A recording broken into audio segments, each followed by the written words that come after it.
आज के लेक्चर में आप सभी का स्वागत है। पिछले लेक्चर में मनी ऑर्डर सर्विस के बारे में किया था। आज हम आगे करना शुरू करेंगे सेक्शन नंबर 8 और सेक्शन नंबर 8 में आते हैं value payable and cash on delivery service के बारे में। तो चलिए वीडियो शुरू करते हैं। रूल नंबर 174 है आपके पास, foreign VP letter and value payable and cash on delivery parcels, विदेशी मूल्य दे पत्र और विदेशी मूल्य दे तथा कैश ऑन डिलीवरी पार्सल के बारे में। इन्हीं के क्या आ जाएंगे, एक आपके वैल्यू पेबल लेटर आ जाएंगे, दूसरे वैल्यू पेबल पार्सल और कैश ऑन डिलीवरी पार्सल के बारे में।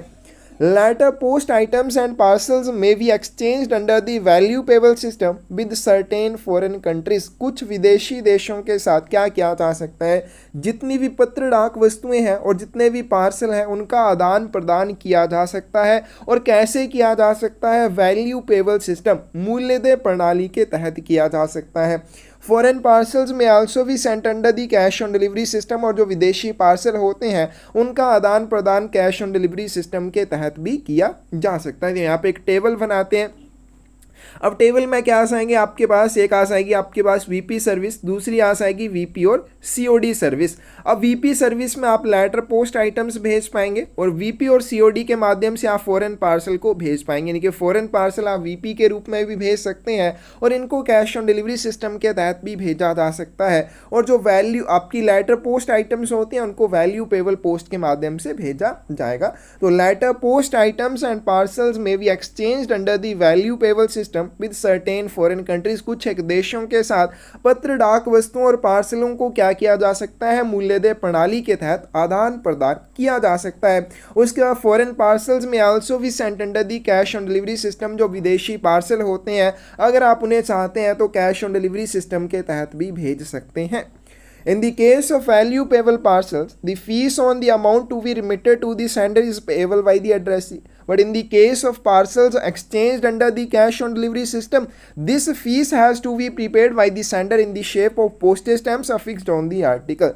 तो बताया गया कि वैल्यू पेबल पार्सल के मामले में, वीपी पार्सल के मामले में, अब देखो चाहे आप वैल्यू पेबल आर्टिकल भेजें चाहे आप कैश ऑन डिलीवरी आर्टिकल भेजें, दोनों के लिए क्या होता है, दोनों का जब वितरण किया जाता है तो इनके लिए प्राप्तकर्ता से एक राशि एकत्र की जाती है। उस राशि को एकत्र करने के बाद सेंडर को भेजा जाता है। तो सबसे पहले अगर हम बात करें वैल्यू पेबल पार्सल के बारे में, यानी कि अगर आपने एक पार्सल भेजा है और वैल्यू पेबल सिस्टम के तहत उसको आपने भेजा है तो जो वह प्राप्तकर्ता से उस वीपी पार्सल के लिए चार्जेस लिए जाएंगे और उन चार्जेस को भेजा जाएगा सेंडर को। तो उन चार्जेस को या जो भी राशि रिकवर की जाएगी उसके ऊपर एक्स्ट्रा चार्जेस लगते हैं और उन एक्स्ट्रा चार्जेस का भुगतान किसके द्वारा किया जाएगा, प्राप्तकर्ता के द्वारा किया जाएगा।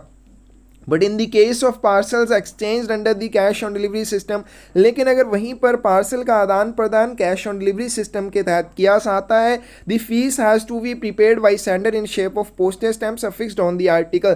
तो जो राशि प्रेषक को प्रेषित की जानी है उस राशि के लिए प्रेषक को पूरा भुगतान करना पड़ेगा और इसके लिए वो क्या करेगा, डाक वस्तु के ऊपर डाक टिकटों को चिपकाएगा। तो यहाँ पे इंपॉर्टेंट पॉइंट आ जाएगा, क्या पॉइंट आ जाएगा कि वैल्यू पेबल पार्सल जब भी भेजा जाएगा और वैल्यू पेबल पार्सल के वितरण के समय जो राशि प्राप्तकर्ता से एकत्र की जाएगी उस राशि को सेंडर को भेजा जाएगा।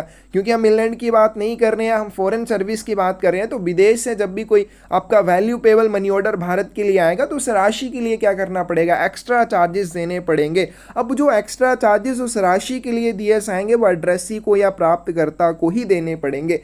लेकिन अगर पार्सल को आदान प्रदान किया जाता है कैश ऑन डिलीवरी सिस्टम के तहत तो इसके लिए जब एड्रेसी से चार्जेस रिकवर किए जाएंगे तो वो चार्जेस सेंडर को भेजे जाएंगे। उनके ऊपर जो एक्स्ट्रा चार्जेस लगेंगे उनका पूरा भुगतान किसे करना पड़ेगा, सेंडर को ही करना पड़ेगा। यानी कि जब वो पार्सल भेजेगा कैश ऑन डिलीवरी सिस्टम के तहत तो उसको जो राशि उस पार्सल के लिए रिकवर करके एड्रेसी से भेजी जानी है उस राशि के लिए वो पहले से ही भुगतान करके भेजेगा। उस डाक वस्तु के ऊपर वो डाक टिकट चिपकाकर उस राशि के लिए अतिरिक्त शुल्क का भुगतान करेगा। आगे चलते हैं कंडीशंस के बारे में। All foreign value payable letter post items and value payable and COD parcels must conform to the general conditions applicable to the letter post items and foreign parcels such as form, makeup, prohibited contents and indications of disposal in case of non delivery. तो जो भी हमने शर्तें की हैं पत्र डाक वस्तुओं के संबंध में या विदेशी पार्सलों के संबंध में भी, किनकी बनावट किस तरह से होनी चाहिए, मेकअप मतलब बनावट किस तरह से होनी चाहिए, उनकी शेप क्या होनी चाहिए, उनमें कौन सी डाक वस्तुओं को भेजने की मनाही रहेगी, प्रोहिबिटेड कंटेंट्स या सामग्री कौन सी आ जाएगी, या फिर अगर उनका वितरण नहीं हो पाता है तो गैर वितरण के मामले में उनका निपटान किस तरह से किया जाना है, उसके संबंध में दिए जाने वाले निर्देशों के बारे में। ये सारी चीज़ें जो लेटर पोस्ट आइटम्स और फॉरेन पार्सल के ऊपर अप्लाई होती हैं, ये सारी कंडीशंस आपके उन लेटर्स या पार्सल्स के ऊपर भी अप्लाई होंगी जिन्हें वैल्यू पेबल या कैश ऑन डिलीवरी सिस्टम के अंडर भेजा जाता है। Apart from the other prohibited contents, foreign letters and parcels sent under the value payable or cash on delivery service should not contain coupons, tickets, certificates or introductions designed for the sale of goods under but is known as the snowball system। दूसरी चीज़ ये तो आ जाएंगी normal prohibitions की, जो आप letter में नहीं भेज सकते वो वैल्यू पेबल लेटर में भी नहीं भेज पाएंगे, या जो आप पार्सल में नहीं भेज सकते जो नॉर्मल पार्सल होते हैं, तो वही चीज़ें आप क्या होंगी जो आप कैश ऑन डिलीवरी या वीपी सिस्टम के तहत पार्सल भेजेंगे उसमें भी नहीं भेज पाएंगे। लेकिन उसके अलावा और कौन सी प्रोहिबिशन इनके ऊपर अप्लाई होती है, तो इनमें स्नोबॉल प्रणाली के तहत या स्नोबॉल सिस्टम के रूप में जो भी सामग्री होगी या जो भी माल की बिक्री के लिए डिज़ाइन किए गए कूपन होंगे, टिकट प्रमाण पत्र या परिचय पत्र होंगे, इनको भी आप नहीं भेज सकते हैं। तो किसी भी वीपी या सीओडी आर्टिकल में आप कौन सी चीज़ें नहीं भेज पाएंगे, ये आपके प्रोडक्ट एंड सर्विसेज में भी आता है और पोस्ट ऑफिस गाइड पार्ट 1 में भी आता है। तो इसमें आप कोई भी ऐसा कूपन, टिकट प्रमाण पत्र या परिचय पत्र नहीं भेजेंगे जिसे किसी भी सामान की बिक्री के लिए डिज़ाइन किया गया हो, और इसे हम कहते हैं स्नोबॉल सिस्टम। तो स्नोबॉल सिस्टम के रूप में जो भी सामग्री माननी चाहते हैं उसको आप कैश ऑन डिलीवरी या सीओडी पार्सल या लेटर के तहत नहीं भेज सकते हैं। Every letter or parcel intended to be transmitted by post as a value payable or cash on delivery postal article। तो कोई भी आपका पत्र है या कोई भी पार्सल है जिसके लिए आप क्या चाहते हैं कि मैं इसे वैल्यू पेबल या कैश ऑन डिलीवरी सेवा के तहत पोस्ट करूं, must be presented at the post office with the prescribed printed form in which the sender must specify the amount to be remitted to him। तो इसके साथ उनको क्या करना पड़ेगा, जो भी सेंडर रहेगा उसको एक निर्धारित मुद्रित प्रपत्र इस आर्टिकल के साथ प्रस्तुत करना होगा, और उस मुद्रित प्रपत्र में क्या रहेगा, प्रेषक को स्वयं को कितनी राशि उस आर्टिकल के वितरण के समय प्राप्तकर्ता से रिकवर करके प्रेषित की जानी है, उस चीज़ के बारे में वो इस प्रपत्र में निर्धारित करेगा। तो जो भी पत्र या पार्सल जिन्हें डाक द्वारा मूल्य दे या फिर कैश ऑन डिलीवरी सेवा के तहत भेजा जाना है, उन्हें डाक घर में एक निर्धारित मुद्रित प्रपत्र के साथ आपने प्रस्तुत करना होता है, जिसमें क्या हो जाएगा, जिसमें प्रेषक खुद को प्रेषित की जाने वाली जो भी राशि होगी उसको निर्दिष्ट करेगा। The form must be filled in ink, और ये जो प्रपत्र रहेगा इसको स्याही से भरा जाना चाहिए। The declaration that the article is sent in execution of the bona fide order received by him prescribed in clause number 181 of the post office guide part 1 must be signed by the sender. उसके बाद जैसा हमने post office guide part 1 के close number 181 में किया था कि जब भी कोई वीपी आर्टिकल भेजा जाता है तो वीपी आर्टिकल के साथ एक डिक्लेरेशन होनी चाहिए, एक घोषणा होनी चाहिए। और क्या डिक्लेरेशन होनी चाहिए कि ये जो वीपी आर्टिकल मेरे द्वारा भेजा जा रहा है, मैं इसे अपनी मर्जी से नहीं भेज रहा हूँ, इसके लिए मुझे प्राप्तकर्ता से एक आदेश प्राप्त हुआ है, एक बोनाफाइड ऑर्डर प्राप्त हुआ है, उस ऑर्डर के निष्पादन के संबंध में मैं इस आर्टिकल को भेज रहा हूँ। तो फॉरेन आर्टिकल के मामले में भी सेम यही डिक्लेरेशन आपको साथ में देनी होगी। तो डाकघर गाइड भाग 1 के खंड 181 में निर्धारित प्रेषक के द्वारा प्राप्त जो भी प्रमाणित आदेश होगा या जो भी वास्तविक आदेश होगा जो एड्रेसी से उसको वीपी आर्टिकल वस्तु भेजने के लिए प्राप्त हुआ होगा, तो उसके लिए उसे क्या करना पड़ेगा, वो भी देना पड़ेगा, उसके ऊपर हस्ताक्षर उसे अपने करके पोस्ट ऑफिस में वीपी आर्टिकल के साथ प्रस्तुत करना होगा। In the case of value payable letters and parcels and cash on delivery parcels, the sender must write clearly on the face of the article।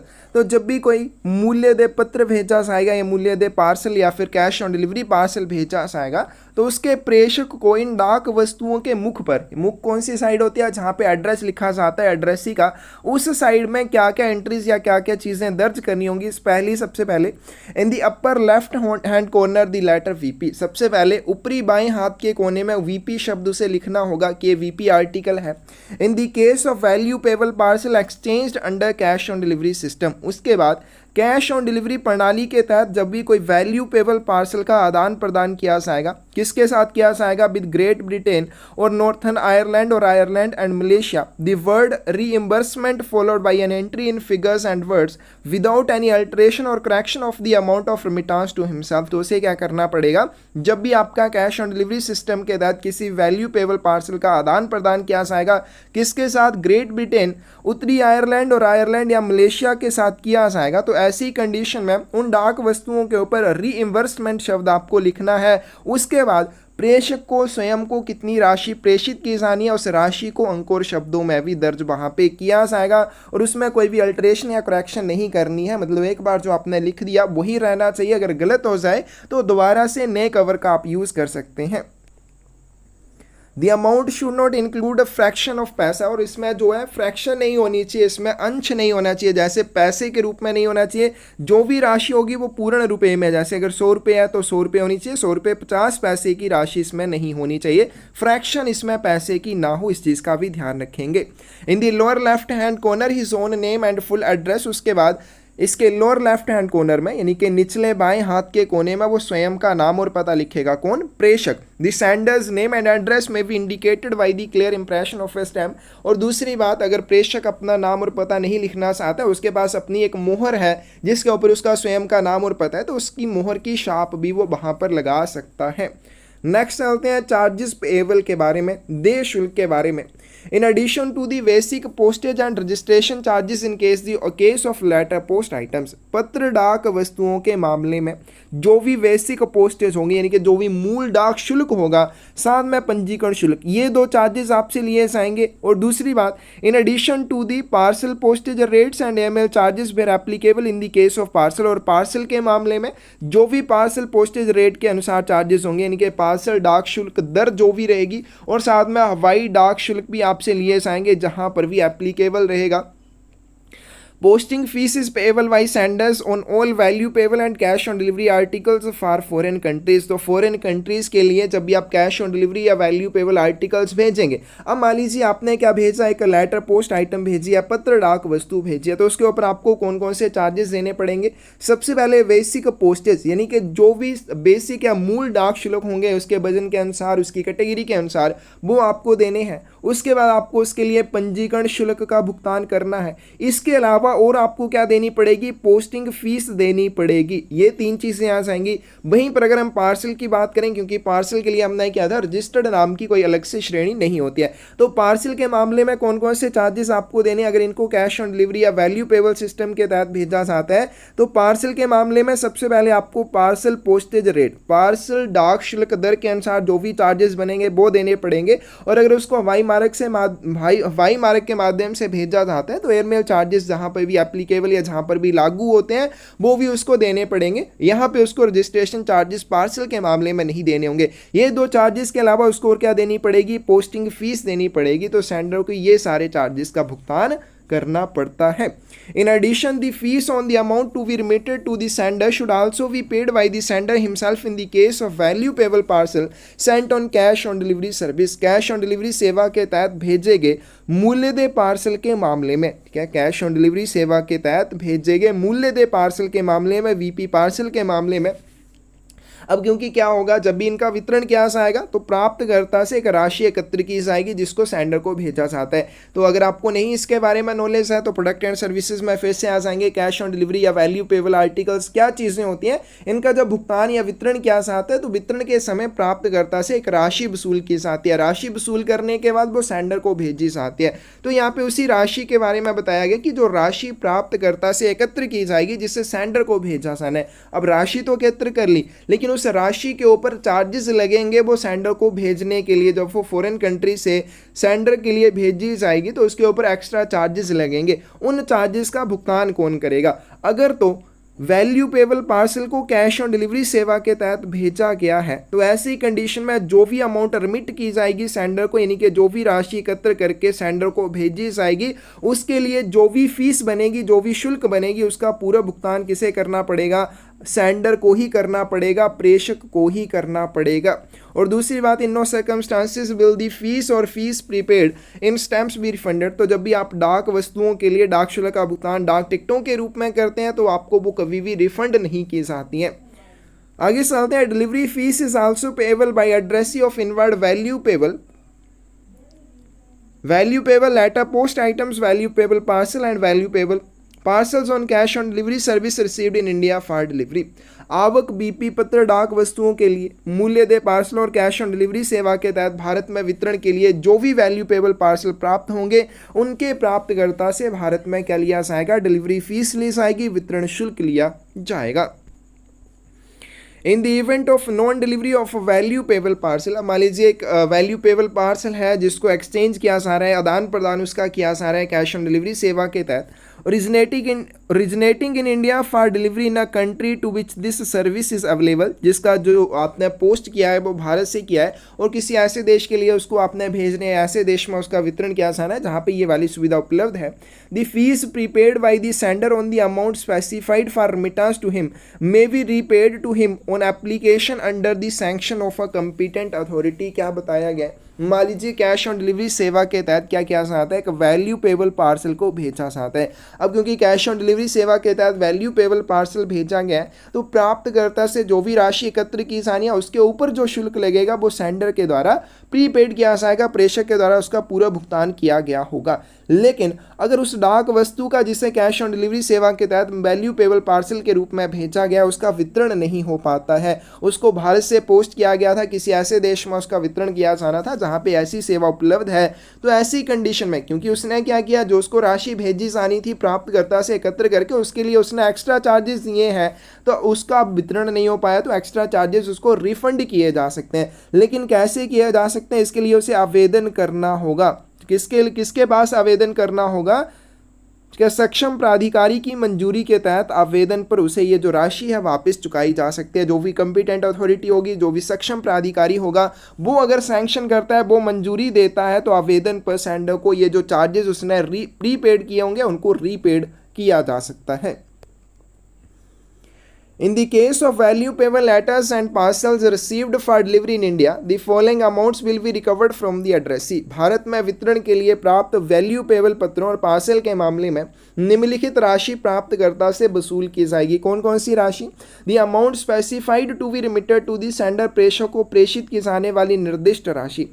तो जब भी क्या जाएगा, वैल्यू पेबल लेटर या कोई भी पार्सल भेजा जाएगा for delivery in India, the following amounts to be recovered from addressee. अब मान लीजिए भारत में वितरण होने के लिए एक वैल्यू पेबल पत्र या वैल्यू पेबल पार्सल आता है तो उसके प्राप्तकर्ता से कौन कौन से चार्जेस भारत में वसूल किए जाएंगे। सबसे पहले जो भी इन आर्टिकल्स के वितरण के संबंध में, मतलब जो भी सेंडर ने निर्दिष्ट राशि की होगी कि इस डाक वस्तु के वितरण के समय ये चार्जेस रिकवर करके मुझे भेजे जाने, तो सबसे पहले वो अमाउंट स्पेसिफाई या निर्धारित की जो भी होगी सेंडर ने वो रिकवर की जाएगी प्राप्तकर्ता से। डिलीवरी फीस, उसके बाद वितरण शुल्क लिया जाएगा, उसके बाद और चले इंश्योरेंस फीस अगर कोई है तो वो भी रिकवर की जाएगी। And additional fee calculated on the amount of remittance to sender. उसके बाद इस डाक वस्तु के वितरण के समय प्राप्तकर्ता से जो राशि वसूल की जाएगी और सेंडर को भेजी जाएगी उस राशि के ऊपर भी जो एक्स्ट्रा चार्जेस लगेंगे वो भी एड्रेसी से, वो भी प्राप्तकर्ता से रिकवर किए जाएंगे।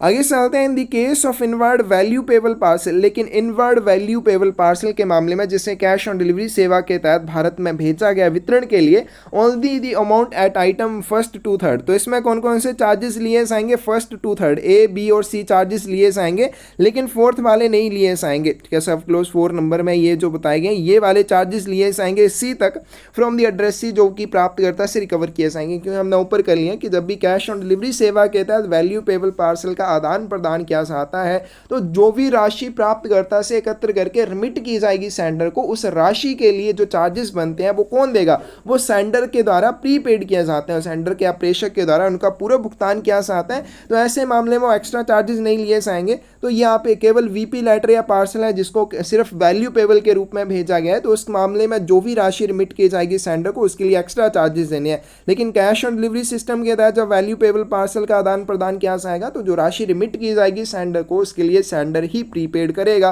तो केवल इसमें पहले से लेके सी तक के चार्जेस ही देने पड़ेंगे एड्रेसी को, प्राप्तकर्ता को। When the amount due is recovered from the addressee, अब जैसे ही प्राप्तकर्ता से जो भी राशि ड्यू है, यानी कि जो भी चार्जेस ड्यू हैं या दे हैं जो रिकवर किए जाने हैं, this sum for payment to the sender will be remitted to him by the means of money order. तो जो भी राशि एकत्र की जाएगी, जो भी सेंडर को भेजी जानी है, वो उसको कैसे भेजी जाएगी? मनी ऑर्डर के माध्यम से भेजी जाएगी। आगे चलते हैं। रूल नंबर 177 है insurance of value payable articles, मूल्यदेय डाक वस्तुओं के बीमा के बारे में। Value payable letters, parcels and cash on delivery parcels may be insured in accordance with the conditions laid down in the section number 4 and 5। तो जैसा हमने सेक्शन नंबर 4 और 5 में क्या कंडीशंस रहती हैं किसी भी डाक वस्तु की इंश्योरेंस करने के लिए, उसके अनुसार आप उन डाक वस्तुओं की इंश्योरेंस कर सकते हैं जिन्हें वैल्यू पेबल लेटर या फिर पार्सल या फिर कैश ऑन डिलीवरी पार्सल के रूप में भेजा जाता है। Both outward and inward articles have to be compulsorily insured for transmission in India where the amount specified for recovery from the addressee exceeds 100 rupees. दूसरी चीज़ यहाँ पे क्या बताई गई है कि चाहे आउटबार्ड हो चाहे वो इनवर्ड आर्टिकल हो, यानी कि भारत से भेजे जाने वाले लेख हों या भारत में वितरण के लिए प्राप्त होने वाले लेख हों, उनकी आपको अनिवार्य रूप से इंश्योरेंस करनी पड़ेगी, अनिवार्य रूप से उनका आपको बीमा करना पड़ेगा भारत में प्रसारण के लिए, अगर उनके ऊपर प्राप्तकर्ता से रिकवर की जाने वाली राशि 100 रुपये से अधिक हो। तो चाहे वैल्यू पेबल आर्टिकल भेजें या कैश ऑन डिलीवरी भेजें, प्राप्तकर्ता से राशि तो एकत्र की जाएगी, लेकिन अगर वही राशि 100 रुपये से ज़्यादा के लिए एकत्र की जानी है तो इसके लिए आपको डाक वस्तु के प्रसारण के लिए इंश्योरेंस करवानी पड़ेगी। If an uninsured foreign value payable letter, parcel or cash on delivery parcel on which the amount specified for recovery from the addressee exceeds rupees 100 from any foreign country, the article is forwarded to the destination by the inward office of exchange as an insured article and delivered to addressee subject to the payment of an insurance fees। अब मान लीजिए कोई भी ऐसा पत्र जो कि foreign country से वैल्यू पेबल लेटर, पार्सल या कैश ऑन डिलीवरी पार्सल के रूप में भारत में वितरित होने के लिए प्राप्त होता है, लेकिन उसके ऊपर जो चार्जेस रिकवर किए जाने हैं वो 100 रुपये से ज़्यादा है और उसको आपने अनइंश्योर्ड भेजा है, बीमा उसका नहीं करवाया है, तो ऐसी कंडीशन में क्या किया जाएगा? उस आर्टिकल को इनवर्ड ऑफिस ऑफ एक्सचेंज, ठीक है, तो अगर हमने आपने वॉल्यूम 5 किया है MTS की तैयारी के लिए, तो वहाँ पर हम करते हैं office of exchange, inward office भी होता है, आउटवर्ड ऑफिस ऑफ एक्सचेंज भी होता है। तो इनवर्ड ऑफिस ऑफ एक्सचेंज क्या करेगा? उस डाक वस्तु को उसके गंतव्य के लिए भेजेगा, लेकिन कैसे भेजेगा? बीमित वस्तु की तरह भेजेगा, यानी कि फॉरेन कंट्री से जब वो भारत में आई तो कैसी थी? वो अनइंश्योर्ड थी, बिना बीमे वाली थी, लेकिन उसके ऊपर जो चार्जेस रिकवर किए जाने थे वो तो 100 रुपये से ज़्यादा थे। तो 100 रुपये से ज़्यादा होने पर क्या होगा? भारत में उसके लिए इंश्योरेंस आपको चाहिए। तो जब इनवर्ड ऑफिस ऑफ एक्सचेंज के बाद उस डाक वस्तु को उस भारत में उसके डेस्टिनेशन या गंतव्य के लिए भेजा जाएगा तो इंश्योर्ड आर्टिकल या बीमित वस्तु के रूप में भेजा जाएगा and delivered to addressee subject to the payment of an insurance fee, और प्राप्तकर्ता को उसका वितरण कैसे किया जाएगा? बीमा शुल्क के भुगतान के बाद किया जाएगा। एप्लीकेबिलिटी ऑफ फिनलैंड रूल्स, अंतर्देशीय नियमों की प्रयोजकता के बारे में कहाँ पे अंतर्देशीय नियम लागू होते हैं? The rules applicable to inland value payable articles apply generally to foreign value payable articles except as indicated above. तो ऊपर जो भी नियम बताए गए हैं उन नियमों के अलावा बाकी जितने भी नियम आपके अंतर्देशीय मूल्यदेय डाक वस्तुओं के ऊपर अप्लाई होते हैं वही सारे आपके फॉरेन वैल्यू पेबल आर्टिकल्स के ऊपर भी अप्लाई हो जाएंगे। तो ये आ जाएगा सेक्शन नंबर 8 के बारे में, value payable and cash on delivery के बारे में। छोटा सा टॉपिक है, इंपॉर्टेंट टॉपिक है। आगे चलते हैं, आगे हम देखेंगे सेक्शन नंबर 9 के बारे में, और सेक्शन नंबर 9 में आपके पास आता है कस्टम कंट्रोल, सीमा शुल्क नियंत्रण के बारे में। Nature of control exercised by customs, सीमा शुल्क विभाग द्वारा रखे जाने वाले नियंत्रण का प्रकार, यानी कि सीमा शुल्क विभाग के द्वारा जो भी नियंत्रण रखा जाता है उसकी नेचर या प्रकृति कैसी होती है, किस तरह के नियंत्रण रखे जाते हैं। All postal articles posted in India for places beyond the limits of India or originating at places beyond the limits of India destined to places in India are subject to control by the Indian custom authorities। किस डाक वस्तुओं के बारे में बोला गया है कि जिन डाक वस्तुओं को भारत के भीतर से भेजा जाता है और किसी ऐसे स्थान पर उनका वितरण किया जाना है जो स्थान भारत की सीमाओं के बाहर है। इनके पहले तो ये वाले आर्टिकल आ जाएंगे। दूसरे ऐसे आर्टिकल जिन्हें भारत की सीमाओं के बाहर जारी किया जाता है या वहाँ से भेजा जाता है और उनका वितरण भारत की सीमाओं के भीतर किया जाना है। इस तरह की डाक वस्तुओं के लिए क्या किया जाता है? कस्टम अथॉरिटीज़ के द्वारा उनके ऊपर नियंत्रण किया जाता है। तो भारत की सीमा से बाहर के स्थानों के लिए भारत से पोस्ट किए गए, यानी कि ऐसी डाक वस्तुएं जिन्हें भारत से पोस्ट किया जाता है और वितरण उनका भारत की सीमाओं के बाहर किया जाना है, या फिर भारत की सीमा के परे से स्थानों से भारत के लिए पोस्ट किए गए सभी डाक लेख, मतलब कि क्या बताया गया, भारत से बाहर से उनको पोस्ट किया जाता है लेकिन वितरण उनका भारत में किया जाना है। इस तरह की जितनी भी डाक वस्तुएं हैं भारतीय सीमा शुल्क अधिकारियों के नियंत्रण के वो अधीन रहती हैं। The control based on the Indian custom act 1962 covers not only imposition of export or import duties but is also intended for ensuring the observance of the provisions of other legislation such as Import and Export Control Act, Foreign Exchange Regulation Act etc. तो उसके बाद बताया गया भारतीय सीमा शुल्क अधिनियम 1962 पर आधारित नियंत्रण में केवल यही नहीं आता कि निर्यात या आयात का लगाना, जो भी आयात शुल्क होता है उसको लगाया जाना, इसमें केवल यही चीज़ नहीं आएगी, इसमें और क्या चीज़ें आ जाएंगी, आयात और निर्यात नियंत्रण अधिनियम, विदेशी मुद्रा विनिमय अधिनियम जैसे ये कानून भी इसी के अंडर आ जाएंगे। तो कंट्रोल जो कि इंडियन कस्टम एक्ट 1962 के अंडर आता है वो कौन कौन सी चीज़ों को कवर करेगा, एक्सपोर्ट और इंपोर्ट ड्यूटीज़ लगाना, यानी कि आयात और निर्यात शुल्क लगाना। उसके बाद जो भी प्रोविजंस हैं जैसे आपके import and export control act है या फॉरेन एक्सचेंज रेगुलेशन एक्ट है, ये सारे भी इसी के अंडर आ जाते हैं। आगे चलते हैं, points at which custom is exercised and officers exercising the control. नियंत्रण जो है ये जो कस्टम ड्यूटी वाला है या कस्टम नियंत्रण है ये कहाँ पे लगाया जाता है और किस अधिकारियों के द्वारा लगाया जाता है। The customs control is primarily exercised at the point of entry और एग्जिट फ्रॉम द कंट्री। सीमा शुल्क नियंत्रण मुख्य रूप से देश में प्रवेश या निकासी के बिंदु पर प्रयोग किया जाता है, यानी कि जहां पर डाक वस्तु भारत में प्रवेश करेगी और जहां से डाक वस्तुएं भारत से एग्जिट करती हैं फॉरेन कंट्री के लिए, उन दोनों जगहों पर क्या किया जाता है, कस्टम कंट्रोल को एक्सरसाइज किया जाता है। However where the control leads to detention of a postal article, its opening for examination, imposition of duty or the production of documents by the sender or the addressee, these functions are carried out only in selected places called foreign post offices and सब foreign post offices। लेकिन क्या ये तो हो जाएगा कि normal जो control है वो कहाँ पे रखा जाएगा, भारत में जहाँ पर डाक वस्तु एंटर करती हैं या जहाँ से एग्जिट करती हैं वहाँ पे रखा जाएगा। लेकिन इसके अलावा जहाँ पर नियंत्रण किन चीज़ों से संबंधित है, जहाँ पर नियंत्रण डाक वस्तुओं को रोकने से संबंधित है, उनको डिटेन करने से संबंधित है, या फिर जाँच करने के लिए उनको खोलने से संबंधित है, या फिर उनके ऊपर शुल्क लगाने से संबंधित है, या फिर प्राप्तकर्ता या प्रेषक के द्वारा जो भी डॉक्यूमेंट्स उन डाक वस्तुओं के संबंध में प्रस्तुत किए जाने हैं उनके संबंध में अगर कोई नियंत्रण है, ये सारे फंक्शन या सारे काम कुछ एक सिलेक्टेड ऑफिसेज में किए जाते हैं, कुछ एक चुने हुए डाकघरों में किए जाते हैं, और उन डाकघरों को क्या कहा जाता है, फॉरेन पोस्ट ऑफिस कहा जाता है या सब फॉरेन पोस्ट ऑफिस कहा जाता है। The officers exercising the control and carrying out the related functions belong to the custom department। अब बताएंगे ऑफिसर्स एक्सरसाइजिंग द कंट्रोल, अब नियंत्रण करने वाले जो भी अधिकारी होते हैं और उनके संबंध में जो भी काम किया जाएगा, ये सारे ये जो अधिकारी होंगे किस विभाग से संबंधित होते हैं, कस्टम डिपार्टमेंट से संबंधित होते हैं। यानी कि नियंत्रण करने वाले और उनसे संबंधित कार्यों को करने वाले अधिकारी किससे संबंधित होते हैं, सीमा शुल्क विभाग से संबंधित होते हैं। The Department of Post merely presents the postal article for the examination and carries out the directives of the Customs Department regarding their detention, order, transmission, return to origin और collection of the custom duty।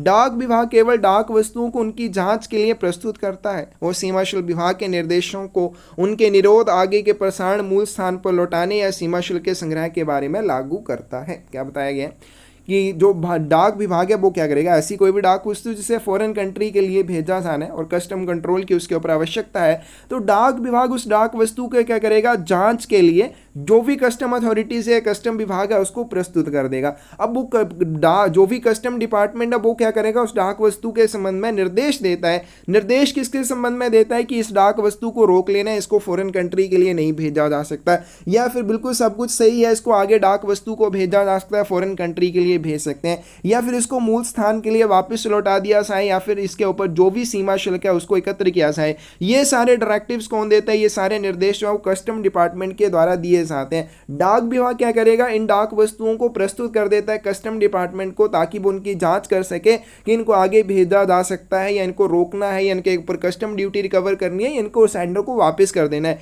तो इस तरह से जो भी निर्देश प्राप्त होंगे उसी के अनुसार आगे डाकघर के द्वारा कार्यवाही की जाएगी। The department of post is not responsible for the consequences of any decision taken by the custom department. अब सीमा शुल्क विभाग जो भी निर्णय लेगा उस निर्णय के बारे में डाक विभाग की कोई भी जिम्मेदारी नहीं रहती है। तो सीमा शुल्क विभाग अगर कोई भी निर्णय लेगा उसके निर्णय के लिए डाकघर की कोई भी जिम्मेदारी नहीं रहती है। वो निर्णय ले सकता है कि डाक वस्तु को डिटेन कर लिया जाए, वो निर्णय ले सकता है कि डाक वस्तु को आगे भेज दिया जाए या इसको वापस सेंडर को लौटा दिया जाए। इन सारी चीज़ों के लिए डाक विभाग की कोई भी जिम्मेदारी नहीं रहती है। All communications concerning custom duty, levied and other treatments of postal articles arising out of the functions of the custom department should be addressed only to the custom authorities, postal appraisers and principal postal appraiser। लगाए गए सीमा शुल्क या सीमा शुल्क विभाग के कार्यों से उत्पन्न होने वाले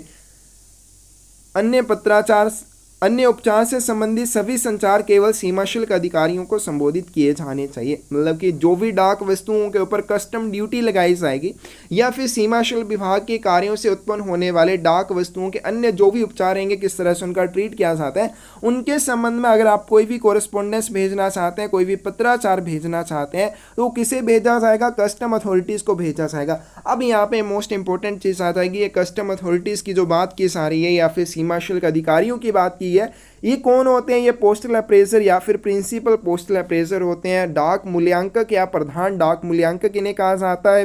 पोस्टल अप्रेजर्स और principal postal appraisers have their offices in foreign post office और sub foreign post office where the article have been assessed to duty और subjected to any treatment by custom. तो ये जो आपके प्रिंसिपल पोस्टल अप्रेजर हैं या postal appraisal हैं, इनके कार्यालय कहाँ पे होते हैं? इनके कार्यालय विदेशी डाकघर या उप विदेशी डाकघर में होते हैं, जहाँ पे वस्तुओं का सीमा शुल्क के अधीन मूल्यांकन या फिर अन्य कोई भी उपचार किया जाता है। तो ये मोस्ट इंपॉर्टेंट आ जाएगा। कस्टम अथॉरिटीज जो है पोस्टल अप्रेजर्स या प्रिंसिपल पोस्टल अप्रेजर होते हैं और इनके कार्यालयों की बात करें फॉरेन पोस्ट ऑफिस या सब फॉरेन पोस्ट ऑफिस में होते हैं। नेक्स्ट है आपके पास एक्सपोर्ट फॉर्मेलिटीज़ के बारे में, निर्यात औपचारिकताओं के बारे में। Declarations outbound articles should be accompanied by custom declaration and other forms such as PP form as described in section number 2, section number 4 and section number 10। जावक डाक वस्तुओं के साथ क्या होने चाहिए? सीमा शुल्क घोषणाएं होनी चाहिए, कस्टम डिक्लेरेशंस होनी चाहिए और अन्य फॉर्म जैसे पीपी फॉर्म वगैरह भी होने चाहिए, जैसा कि खंड 2, 4 और 10 में निर्धारित किया गया है। The absence of such forms और incomplete particulars on them may lead to the detention of such article. अब ऐसी डाक वस्तुएं जिनके साथ क्या होनी चाहिए? कस्टम डिक्लेरेशन होनी चाहिए या पीपी फॉर्म होनी चाहिए, लेकिन आपने नहीं लगाया है, या फिर उनके साथ आपने ये फॉर्म तो लगाया है लेकिन उनमें जो विवरण भरे जाने थे वो आपने सही ढंग से या पूरी तरह से नहीं भरे हैं, तो ऐसी कंडीशन में उन डाक वस्तुओं को डिटेन किया जा सकता है, रोका जा सकता है। और कहाँ पे? एट ऑफिस ऑफ एक्सचेंज, विनिमय के कार्यालय में रोका जा सकता है और even their return to sender, और यहाँ तक कि उन्हें सेंडर को भी वापस किया जा सकता है। Articles liable to export duty, डाक वस्तुएं जिन पर निर्यात शुल्क लगना हो। Articles liable to export duty are detained at outbound office of exchange. ऐसी कोई भी डाक वस्तु जिसके ऊपर एक्सपोर्ट ड्यूटी लगनी है, निर्यात शुल्क लगना है, उस डाक वस्तु को कहाँ पर रोका जाता है? आउटबाउंड ऑफिस ऑफ एक्सचेंज में रोका जाता है, जावक विनिमय कार्यालय में रोका जाता है। एक इनबाउंड ऑफिस ऑफ एक्सचेंज, एक आउटबाउंड ऑफिस ऑफ एक्सचेंज होता है। क्या होता है नहीं पता तो वॉल्यूम 5 से एक बार उनको पढ़ लेना। तो जो भी आपके ऐसे आर्टिकल होते हैं जिनके ऊपर निर्यात शुल्क लगना हो, उनको क्या किया जाता है? आउटबाउंड ऑफिस ऑफ एक्सचेंज में जावक विनिमय कार्यालय में डिटेन कर लिया जाता है, रोक लिया जाता है। And senders are informed by custom authorities direct regarding the payment of duty. दूसरी बात, उनके ऊपर जो एक्सपोर्ट ड्यूटी लगनी है, जो भी निर्यात शुल्क लगना है, उस निर्यात शुल्क के भुगतान के संबंध में कस्टम अथॉरिटीज के द्वारा, कस्टम अथॉरिटीज यानी कि प्रिंसिपल पोस्टल अप्रेजर या पोस्टल अप्रेजर के द्वारा डायरेक्टली सेंडर को इस चीज़ के बारे में इन्फॉर्म किया जाता है। यानी कि पोस्ट ऑफिस की इसमें कोई भी भूमिका नहीं रहती है। डायरेक्ट जो भी कस्टम अथॉरिटीज़ होती हैं सेंडर को एक्सपोर्ट ड्यूटी के भुगतान के संबंध में निर्देश देती हैं, इन्फॉर्म कर देती हैं। The post office does not undertake to collect the export duty. डाकघर की कोई जिम्मेदारी नहीं रहती है कि वो इस तरह की एक्सपोर्ट ड्यूटी को कलेक्ट करे, एकत्र करे, which has to be paid by sender as directed by the custom authorities. तो जो भी सीमा शुल्क अधिकारियों के द्वारा कस्टम ड्यूटी की जाएगी, निर्देशित की जाएगी, सेंडर को भुगतान करने के लिए बोली जाएगी, उसका भुगतान लेने के लिए डाकघर की कोई जिम्मेदारी नहीं होती है। वो डायरेक्टली सेंडर और और कस्टम अथॉरिटीज़ के बीच की बात रहेगी। The articles will be transmitted onwards when the customs authorities give their clearance for the same। और जब भी क्या हो जाएगा, ऐसी डाक वस्तुओं के लिए जो भी एक्सपोर्ट ड्यूटी बनती है उसके भुगतान के बाद जब भी कस्टम अथॉरिटीज़ या सीमा शुल्क अधिकारी उस डाक वस्तु के लिए क्लियरेंस कर देंगे कि आप इसको आगे प्रेषित कर सकते हैं, उसी के बाद उस डाक वस्तु को आगे प्रेषित किया जाएगा, नहीं तो नहीं किया जाएगा। Articles under the system drawback on custom duty, सीमा शुल्क पर ड्रॉबैक प्रणाली के तहत भेजे गए डाक वस्तुओं के बारे में। तो इनके लिए बहुत सारा एक लंबा सा प्रोसीजर है जिसको करने की आवश्यकता नहीं है, लेकिन जितनी आवश्यकता है उतना हम कर लेंगे। अंडर सेक्शन, ये जरूर सेक्शन नंबर, ये कस्टम एक्ट 1962, इस तरह से ये पूरे याद रखने हैं।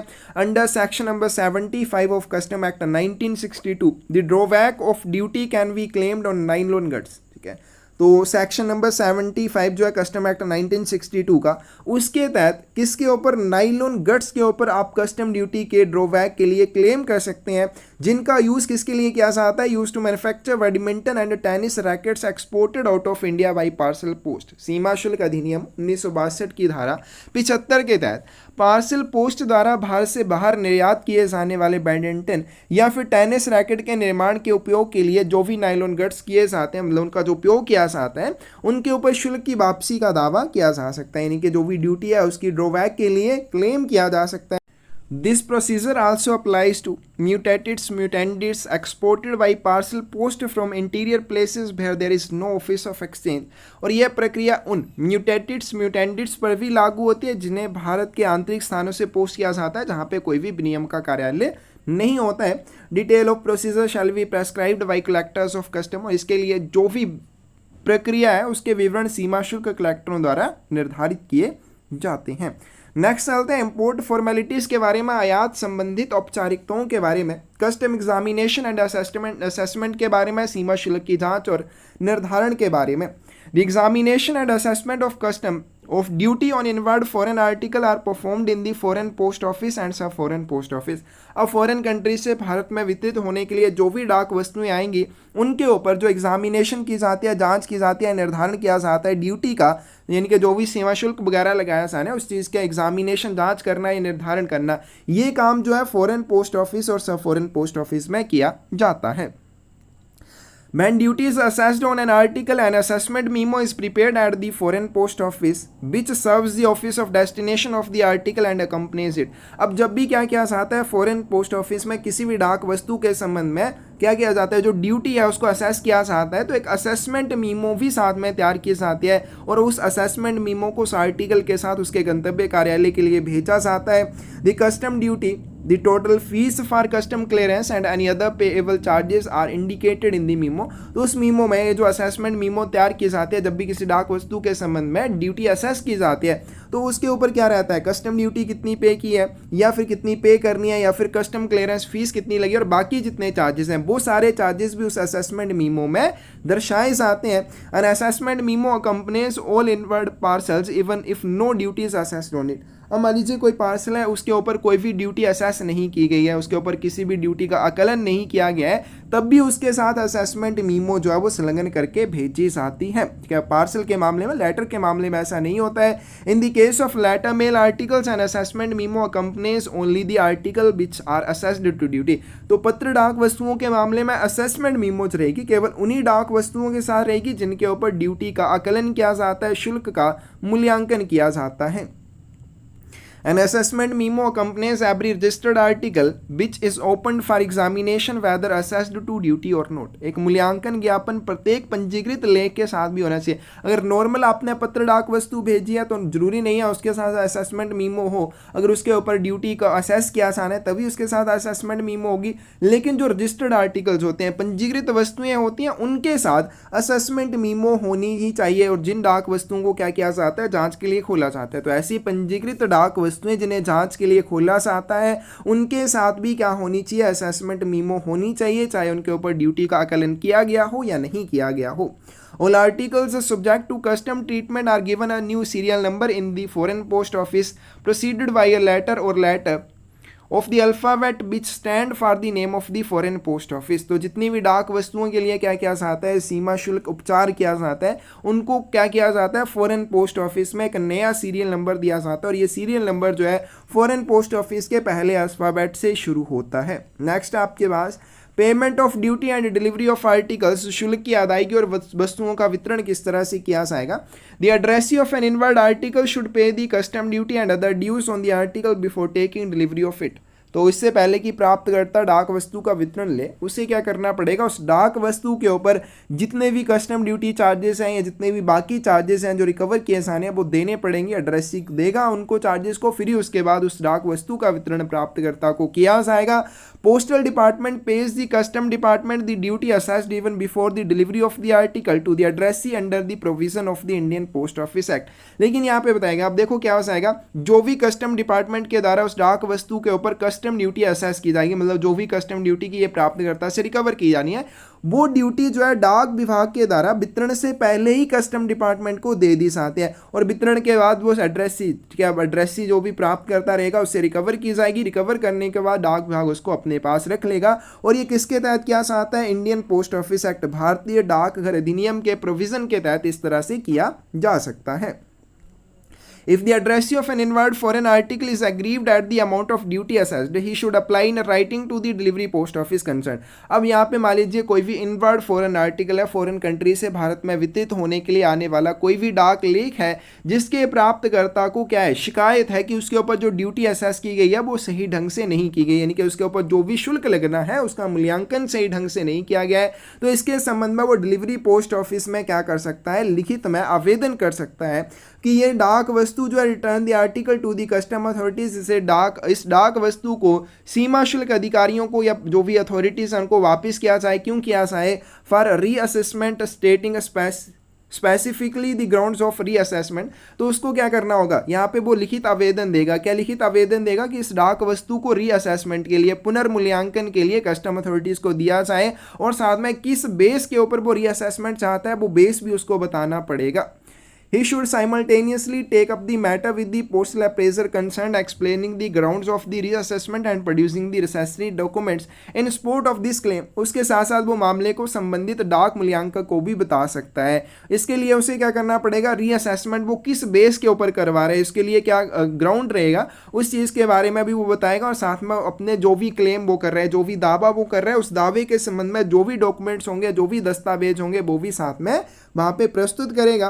Once an article is delivered, एक बार एक डाक वस्तु वितरित हो जाती है, custom department does not generally consider reassessment of duty. तो जो सीमा शुल्क विभाग है आमतौर पर डाक वस्तु के ऊपर जो भी ड्यूटी है उसको रीअसेसमेंट करने के लिए कंसिडर नहीं करता है, वापस नहीं लेता है। Complaints about the reassessment of duty are dealt with only by the custom authorities. अब सीमा शुल्क के आकलन के बारे में जो भी शिकायतें हैं उनको किसके द्वारा निपटाया जाएगा, सीमा शुल्क अधिकारियों के द्वारा। और सीमा शुल्क अधिकारी हमने ऊपर कर लिया कौन होते हैं, प्रिंसिपल पोस्टल अप्रेजर या पोस्टल अप्रेजर होते हैं और जिनके कार्यालय कहाँ पे होते हैं, फॉरेन पोस्ट ऑफिस या फॉरेन पोस्ट ऑफिस में होते हैं। Are the officers of the custom department and references received from them should be treated as emanating from the custom department. अब इनके संबंध में जैसे मान लीजिए किसी भी डाक वस्तु के ऊपर आपको शिकायत है कि इसके ऊपर जो कस्टम ड्यूटी असेस की गई है वो सही ढंग से नहीं की गई है। आप रीअसेसमेंट के लिए बोलेंगे प्रिंसिपल पोस्टल अप्रेजर या पोस्टल अप्रेजर को उस चीज़ के बारे में बताएंगे, अपनी जो भी रिटर्न एप्लीकेशन है वो भेजेंगे, साथ में किस बेस के ऊपर आप रीअसेसमेंट भेजना चाहते हैं वो चीज़ बताई जाएगी। अब यहाँ पे जो भी प्रिंसिपल पोस्टल अप्रेजर या पोस्टल अप्रेजर रहेगा उसके पास ये शिकायत जाएगी। शिकायत जाने के बाद वो इसका निपटान करेगा कि क्या ये ठीक है या गलत है, जैसा भी हो। निपटान करने के बाद जो भी संदर्भ या जो भी रेफरेंस उनके द्वारा दी जाएगी उसी को कस्टम विभाग के द्वारा दी गई रेफरेंस के रूप में माना जाएगा, यानी कि उनसे प्राप्त होने वाले संदर्भों को ही सीमा शुल्क विभाग की ओर से प्राप्त हुआ माना जाएगा। यानी कि जो रेफरेंस प्रिंसिपल पोस्टल अप्रेजर या पोस्टल अप्रेजर के द्वारा दी जाएगी उसी को कस्टम अथॉरिटी के द्वारा दी गई रेफरेंस के रूप में माना जाएगा। The foreign post offices and all head post offices are authorized to issue receipt for custom duty paid if required by the addressee। अब जो भी सीमा शुल्क का भुगतान किया जाता है। प्राप्तकर्ता अगर उस भुगतान के संबंध में एक रसीद चाहता है तो उस रसीद को जारी करने के लिए कौन अधिकृत है? फॉरेन पोस्ट ऑफिस, विदेशी डाकघर और जितने भी प्रधान डाकघर होते हैं। तो फॉरेन पोस्ट ऑफिस और जो हेड ऑफिस होते हैं वो क्या कर सकते हैं? डाक वस्तुओं के ऊपर भुगतान किए गए सीमा शुल्क के लिए रसीद जारी कर सकते हैं। The addressee should apply such receipt at the time of delivery, और ऐसी रसीद के लिए प्राप्तकर्ता वितरण के समय भी आवेदन कर सकता है। और immediately thereafter and not later than 10 days producing the wrapper of the article, लेकिन उसको 10 दिनों के पहले पहले, यानी कि वितरण के 10 दिनों के पहले पहले उसको इस चीज़ के बारे में आवेदन करना होगा। If the article is delivered through a सब फॉरेन पोस्ट ऑफिस, लेकिन सब पोस्ट ऑफिस, लेकिन किसी डाक वस्तु का वितरण उप डाकघर के माध्यम से किया गया, क्योंकि रसीद तो आपका हेड ऑफिस जारी करेगा, फॉरेन पोस्ट ऑफिस जारी करेगा, लेकिन अगर डाक वस्तु का वितरण किसी भी उप डाकघर के द्वारा किया गया तो क्या किया जाएगा? The application will be sent to concerned head post office which will issue the receipt through the sub post office. तो इसके लिए क्या होगा? सब पोस्ट ऑफिस में आप आवेदन करेंगे, सब post office head post office को आपके आवेदन को भेजेगा, यानी कि जो आपका आवेदन है वो हेड ऑफिस को भेजा जाएगा और हेड ऑफिस के माध्यम से उस डाक वस्तु के बारे में उस रसीद को जारी कर दिया जाएगा। नेक्स्ट चलते हैं articles on which the customs duty is in excess of 50 rupees, 100 rupees in case of some larger cities are ordinarily delivered only at the window of the post office। उसके बाद बताएगा जिन डाक वस्तुओं के ऊपर सीमा शुल्क 50 रुपये से अधिक रिकवर किया जाना है उन्हें आमतौर पर डाकघर की खिड़की पर वितरित किया जाता है। तो हम पोस्ट ऑफिस गाइड पार्ट 1 में भी कर चुके हैं, हमने वीपी आर्टिकल्स के बारे में भी किया था, इंश्योर्ड आर्टिकल्स के बारे में, और आपके ऐसे आर्टिकल जिनके ऊपर क्या हुआ कस्टम ड्यूटी रिकवर की जानी है उन डाक वस्तुओं के बारे में भी किया था कि 50 रुपये से अधिक के लिए अगर किसी भी डाक वस्तु के ऊपर कस्टम ड्यूटी रिकवर की जानी है, और बड़े शहरों में यही 100 रुपये तक की राशि की सीमा रहेगी। Custom duty may also be paid by means of granted cheques under the procedure described in the clause number 91 of the post office guide part 1। तो इसके लिए बताया गया जो सीमा शुल्क का आप भुगतान करेंगे उसके लिए आप गारंटीकृत चेक का भी उपयोग कर सकते हैं। सेम प्रोसीजर रहेगा close number 91 of post office guide part 1। Next आपके पास कस्टम क्लियरेंस फीस के बारे में, सीमा शुल्क निकासी शुल्क के बारे में। Every inward foreign article on which duty is levied is subject to a postal custom clearance fees। तो प्रत्येक आवक डाक वस्तु जिसके ऊपर सीमा शुल्क लगाया जाता है उसके ऊपर आपको एक्स्ट्रा चार्जेस देने होंगे सीमा शुल्क निकासी शुल्क के रूप में। This fees is collected along with the custom duty and other charges at the time of delivery. तो ये जो चार्जेस होंगे कस्टम क्लियरेंस फीस वितरण के समय प्राप्तकर्ता से रिकवर किए जाएंगे जब बाकी चार्जेस रिकवर किए जाते हैं। In the case of undeliverable parcels returned to origin, the fees will be collected from the sender। और डिलीवर ना हो पाने की स्थिति में यही चार्जेस जो है प्रेषक से वसूल किए जाते हैं। Documents called for by the customs confiscation and imposition of fine, सीमा शुल्क विभाग द्वारा मांगे गए दस्तावेज और जब्ती तथा जुर्माना लगाना। On account of the controls imposed by the Import and Export Control Act, import of goods exceeding certain value as well as import of certain types of goods irrespective of value require import license even if they are free gift। कुछ डाक वस्तुओं के मामले में चाहे उनका आप आयात करते हैं, चाहे निर्यात नियंत्रण अधिनियम द्वारा लगाए गए नियंत्रणों के अधीन हो, चाहे निश्चित मूल्य से अधिक के माल के आयात के संबंध में हो, उसके लिए आपको एक्सपोर्ट लाइसेंस की क्या इंपोर्ट लाइसेंस की आवश्यकता होती है, यानी कि आयात लाइसेंस की आवश्यकता होती है, चाहे वो फ्री गिफ्ट ही क्यों ना हो। मतलब कुछ डाक वस्तुओं के संबंध में आपको इंपोर्ट लाइसेंस चाहिए होता है, चाहे वो फ्री गिफ्ट ही क्यों ना हो।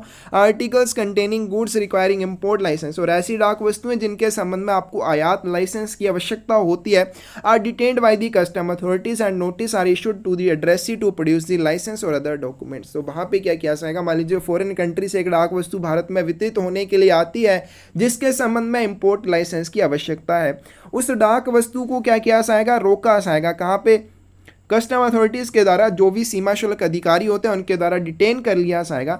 अब डिटेन करने के बाद वो क्या करेंगे, प्राप्तकर्ता को सूचित करेंगे कि आपकी डाक वस्तु आई है, आप वहाँ पर आएँ और अपना जो भी इंपोर्ट लाइसेंस है उसको लेके आएँ और बाकी जो भी दस्तावेज है वो भी लेके आएँ और अपनी डाक वस्तु का वितरण ले लें। Custom authorities may also confiscate an article for violation of any laws. मान लीजिए कोई डाक वस्तु है जिसे किसी भी कानून के उल्लंघन में भेजा जा रहा है तो उन डाक वस्तुओं को भी कस्टम अथॉरिटीज के द्वारा रोका जा सकता है। In this case it become the property of the government, और ऐसी डाक वस्तुओं को फिर क्या माना जाएगा, सरकारी संपत्ति माना जाएगा अगर उनको किसी भी कानून के उल्लंघन में पाया जाता है। Reference in such cases will also be made only to custom authorities, और ऐसे मामलों में संदर्भ भी केवल सीमा शुल्क अधिकारियों को ही किया जा सकता है। वो कोई भी रेफरेंस करनी है किसको करेंगे, करेंगे, सीमा शुल्क अधिकारियों को करेंगे। तो आज की वीडियो में सेक्शन नंबर 8 और सेक्शन नंबर आपका 9 हो जाएगा। दोनों इंपॉर्टेंट टॉपिक है, दोनों ही अच्छे से करनी है। कोई भी डाउट हो, गलती नजर आए, कमेंट सेक्शन में जरूर बताएं। इसके बाद हमारा एक ही टॉपिक बनता है प्रोहिबिटेड आर्टिकल्स के बारे में, और इंक्वायरीज और कंप्लेंट्स के बारे में नेक्स्ट वीडियो में उसको कवर करेंगे। पोस्ट ऑफिस गाइड पार्ट 2 आपका खत्म हो जाएगा। बहुत ज़्यादा टफ नहीं है, बहुत ही आसान है। आप समझ के एक बार पढ़ लेंगे, आपको ये दूसरी बार बिल्कुल ऐसे लगेगा कि हमें सब कुछ आता है। एग्जाम में और जब पेपर्स हम करेंगे तो उसमें आपका अच्छे से रिवीजन भी हो जाएगा, वहाँ पर आपके और सारे क्वेश्चन जितने भी होंगे वो भी क्लियर हो जाएंगे। तो कोई भी डाउट हो या गलती नजर आए ज़रूर बताएं। धन्यवाद।